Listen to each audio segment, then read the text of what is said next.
Can I ask you a question? Yes, hi. Hi. What would you say is the biggest problem you're solving right now? The biggest problem I'm solving right now, my company focuses on lung cancer detection. And lung cancer, a lot of people don't know this, but lung cancer is the leading cause of cancer death in the world. And in the US, it kills more people than breast, colon, and prostate cancer combined. Oh, Even wow. though that is the reality, no one really gets screened for it. And mostly it's because it's hard to screen for this disease. So that is the problem that my company is trying to solve. Wow. Yeah, it's true. Nobody talks about that. I didn't even realize Yeah, that's I the know. leading one. Nice. Can I get some photos of you right here? Yes, of course. It's a beautiful background. I'll have you do one small step to the right, Okay. and then I'll have you go a little bit sideways Yes. and pop your front knee up. Like this? Yeah, Okay. beautiful. Let me get some right here. What would you say is the biggest challenge that you faced when you were building your business? Well, I started my company when I was 24. So I would say probably the biggest challenge I faced was not knowing at all what I was doing. Mhm. And what that meant was that I was very aware of the fact that I didn't know what I was doing. So I went to others for advice. I think that's something that slowed us down a lot at the beginning was listening to the wrong advice and having that almost inferiority complex where I thought that because I was so young and inexperienced, everyone that was more experienced than me just knew more than us. And ideas are a dime a dozen. So everyone will just give you a flow of different ideas and different pieces of advice. I think that ended up distracting us more than it served a true purpose. So I think that was the hardest thing at the beginning, trying to identify which piece of advice to actually listen to. And I ended up deciding that the best thing to do was only listen to the people that have gone to a point where I want to get myself. So if I had learned that lesson sooner, I would have saved probably like 6 months of my life. That's such a good lesson to learn. I feel like that's important just in general in life, also Yeah. figuring out what advice to listen to versus what Yeah. might not be applicable to you. Yeah. Yeah, that's Yeah. such a good answer. Let's have you do a couple right here. Okay. Yes. If I can have you kind of holding on with your Okay. hand and then crossing your ankle. Like this? Yeah, and then kind of leaning against it. Yeah, there you go. Perfect. And get a couple over here. What would you say has been one of the most fulfilling parts of building your business so far? I actually know this. Um, so I used to work at doing research, and then I also joined the biotech industry for a little. And something that I felt was missing was I didn't get to use, let's say, every part of my brain, if that makes sense. Like I had one task and was one task only, and I would always try to do more and see how we could do like almost entrepreneurship, like innovate within the company, within the organization. And I feel like the environment where I was at was not receptive to that. So when I started my own company, I realized that I could excel at every skill that I knew I had to the limit, like there was no limits essentially as to how much I could do. So I remember one of the first times I realized I had this feeling was I had just had the idea, and again I was looking for help and trying to tell the world about my idea and see what I could do. And I went to a conference here in Silicon Valley. I started the company in Europe, and I'm not from here, so I kind of like hustled my way into this conference. I just emailed the person. I was like, I have this idea. I really want help, but I have no money. And it was like, okay, sure, come. And what I did at this conference was essentially ask for help and get people to help me, convince people to somehow root for me.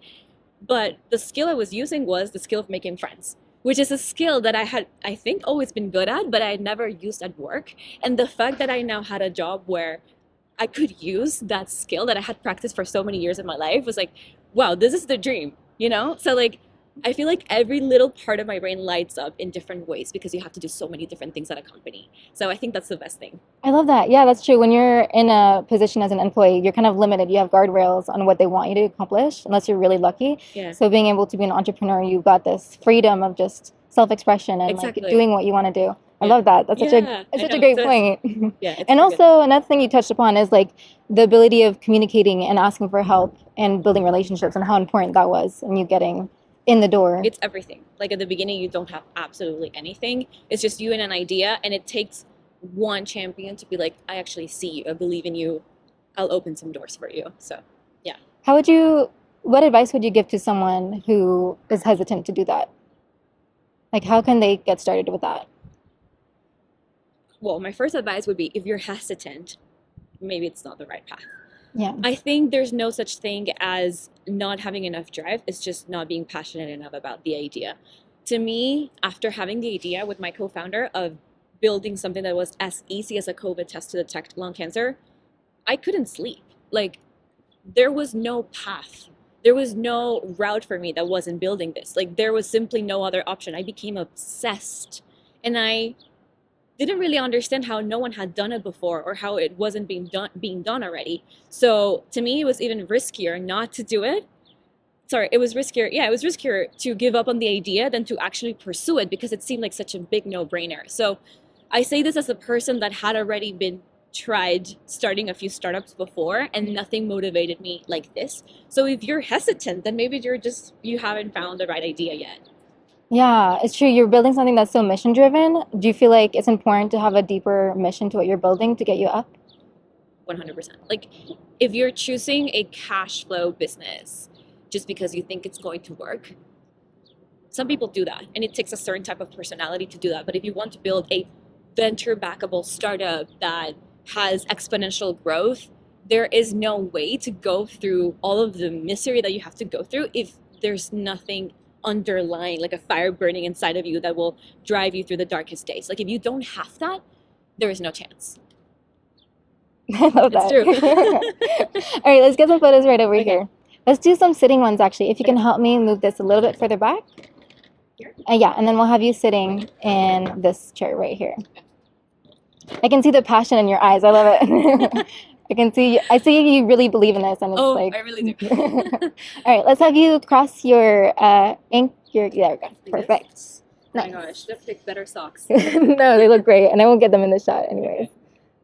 What would you say is something that you do behind the scenes that people might not know and makes all the difference? You know what? I think I at some point realized how non-negotiable taking care of my mental health is. And I say this because if you're the type of person that starts a company, like a biotech company from scratch, you're very obsessive, like I said before. So sometimes you tend to neglect things that are important for you as a person because you're too focused on giving your 110% to your company. And it wasn't until a point where I almost got very burnt out and I actually had to go to the hospital because I had severe anxiety that I realized this is not worth it. Like, if I want to build and grow a sustainable, successful company, I need to take care of the person that's leading it first, which is me. So something that is now non-negotiable for me every day is meditation and journaling. I know it sounds so cliche, of course everyone's meditating these days, but truly, like, taking it as seriously as I take my investor meetings or my team meetings. I think that's something that has made all the difference for me recently. I love that. That's such grounded insight. Also, because I feel like journaling, it's good for your mental health, but it's also good for clarity in terms of the direction you want to go in. Yeah. And I feel like that's important if you're leading a business to know with clarity what's going on in the business. Yeah, and also because I think sometimes we need that clarity to understand even why we're doing what we're doing. Like, it's really easy to get caught in the middle of, let's say if you're fundraising, it's easy to get caught in the middle of like the feedback you get from investors and feeling that you need to impress others and work on the narrative to an extent where it kind of disconnects you from the purpose. So for me, meditation and journaling has been a way to stay grounded and remind myself every single day of why I'm doing this so I don't derail from the purpose, if that makes sense. Yeah, that makes total sense. Yeah. Let's do some photos right over here. So if I can have you kind of leaning on the edge here, beautiful. And then let me get some over This? here. Yeah. Okay. And then I'll have you cross your ankles. And what would you say are one of the biggest challenges you're facing right now and you're working on? Like 100,000, but I think one of the biggest challenges when working in healthcare is that, I mean, we're in the Bay Area. I have a lot of friends that are building like SaaS companies, B2B software, where everything, I'm kind of jealous of the fact that everything in a way depends on them, or most of the things depend on them. Meaning if they want to build faster, they just grind and build faster. Whereas we depend on a lot of external factors because we deal with patients, we deal with human lives, and that means doctors, hospitals, internal review boards, like a lot of things that are very external to the company, and that can limit the speed to what we grow, especially with limited resources as a small company.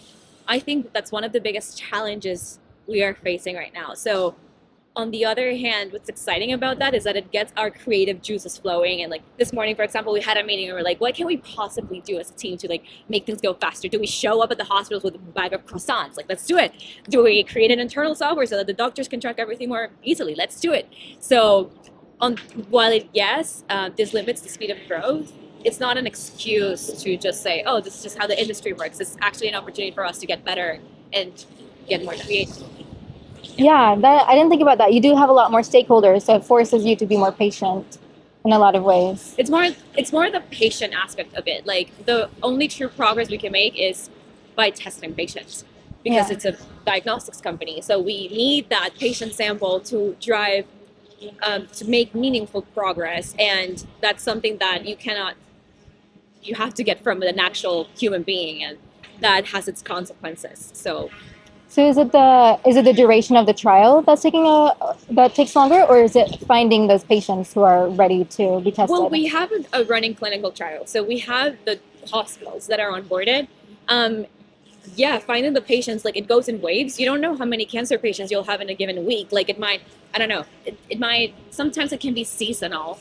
It's also the human aspect of like dealing with these things. It's part of a procedure. Does the doctor have time to get the samples? Like a lot of the things are out of our control, if that makes sense. So it's just part of the business we're running. But I think it's been challenging to sometimes plan for specific experiments, considering that we don't own 100% of the execution. Yeah, that makes a lot of sense. I love how you're still getting creative with things you can do in the meantime while you're waiting. Time is money at a company. Like if something's going to take 6 months and we only have 3 months to do it, we need to find a way to make it work in 3 months. Like there is no other option. So honestly, I think we all as a team thrive in this high pressure environment where the stakes are so high. Like I think that is one of the reasons why startup companies tend to innovate more and faster than, let's say, large pharmas, because there's so much pressure and the stakes are so high. It's not a comfortable position to be in. You just simply have to execute and solve problems fast or you're dead. Whereas maybe in a large company, there's the cushion of time and money that doesn't drive you towards your absolute edge. So having seen the difference working at a big biotech company versus now, oh gosh, it's it's a crazy lifestyle, but I love it. Yeah. I can see it. I can see that you love it. Let's do a couple over here. If I can have you kind of put your 2 arms and then you'll cross your ankles and you'll be right in the middle. What would you say is something you're most excited about building in the future? Honestly, what we're building right now is pretty exciting. After COVID, we learned an incredible lesson, which is if 4 billion people in the world manage to get tested for a disease by just sticking up a swab of their noses, why would we let the momentum fade away? Like the entire planet has been trained to do this one thing. What other diseases can we detect? Lung cancer motivates me particularly because of family history and also because of what I said earlier, how big of a problem it is. But I really envision a world where everyone has access to their personal health data from their homes. And what's interesting to me as a trained biochemist is that the technology is there. Like the problem is not the technology. The problem is access. So if we as a company can even help gap these two things and make it very, very easy for people to get tested for diseases whenever they want to, at the speed they want to, I think the day where particularly lung cancer is a death sentence will be one day in history. That's the vision of my company, and that's what excites me the most. Yeah, I love that. It's such a big vision and so inspiring and so needed. Yeah. That's really important. I'm so glad we've got someone working on it. Well, it takes a village. Yeah. Let's have you standing right over here for a couple. And then I'll have you kind of leaning on this side. Yeah, perfect. What would you say is your best piece of advice you would give to someone starting out? Okay, the first thing, I have 2 things to say. The first thing I would say is ignore 99% of all the advice you get. Everyone thinks they can solve all of your problems, but they have literally never experienced what you are experiencing because there's only one company like yours. So listen to everything. Yes, keep an open mind, but filter it out and trust your gut as an entrepreneur to decide what's best. I wish I had learned this sooner. And the second piece of advice would be, honestly, this took me a very long time to fully grasp and understand, but it's a marathon, not a sprint. I am very impatient as a person.